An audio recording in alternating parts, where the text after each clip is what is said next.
Hello everyone and welcome back to my channel Edmond Mendaros, and for today's quick tutorial and I'm going to show you guys on how to remove the green check marks from desktop icons from appearing on your Windows 10 or Windows 11 computer.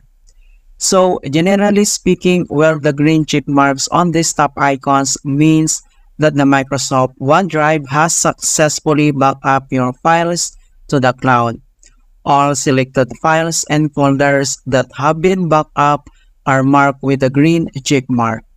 The green check mark has two main types.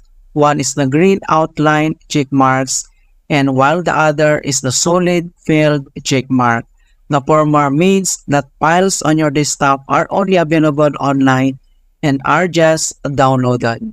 If the always keep on this device options on the second green check mark is enabled, these files can be downloaded to your Windows and occupy drive space.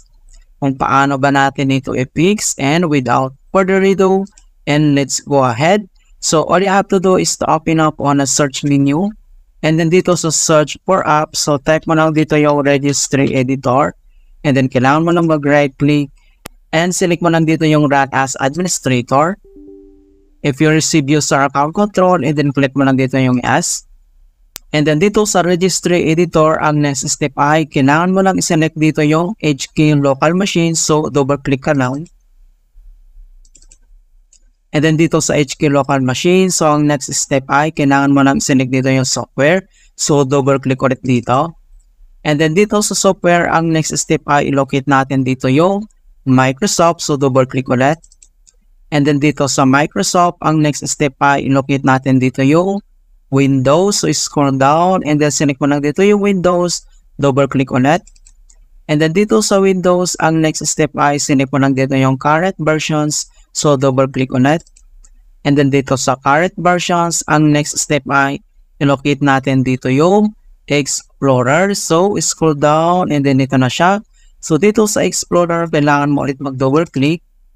And then dito sa Explorer, so ang next step ay i-locate natin dito yung Shell Icon Overlays Identifiers. Ito siya. Okay? So dito, kailangan mo ulit mag-double click. And then dito sa Shell Icon Overlays Identifiers, ang next step ay select mo lang dito yung OneDrive. Okay? So click mo lang siya. And then kailangan mo lang mag-right click. And then kailangan lang natin itong i-delete. Okay? So delete na natin yan. And confirm key to delete. So are you sure want to permanently delete this key?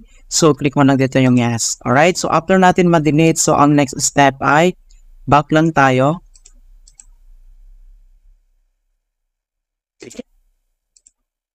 And then close tong registry editor.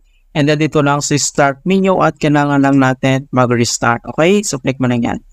Alright, so ganoon na po kasimple on how to remove green check marks on desktop icons in Windows 10 or Windows 11. And please don't forget to like this video, subscribe to my channel for more quality content. Thank you guys and see you in my next tutorial.